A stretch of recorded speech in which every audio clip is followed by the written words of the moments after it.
This is SN once again. My friend ndi kuburira abahungu kuko urukundo rw'ubu ni nko kujya mu nyanja utazi koga. Rimwe na rimwe abahungu tujya twibeshya ikintu mu gufata umwanzuro tudatekereje kabiri. Hari abahungu njya mbona kuko abonye umukobwa amusekera ahita yumva ko umukobwa amusekera amukunda, bigatuma umuhungu afata umwanzuro wo gukunda umukobwa.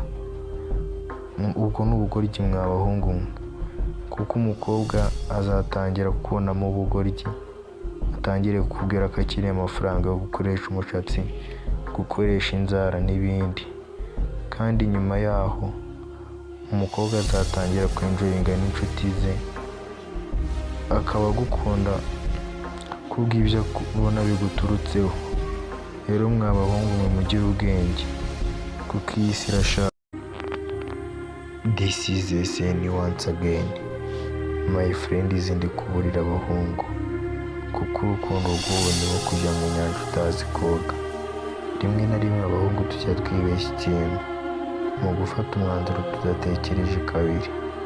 Hari abahungu njya mbona kuko abonye umukobwa amusekera ahita yumva ko umukobwa amusekera amukunda, bigatuma umuhungu afata umwanzuro wo gukunda umukobwa.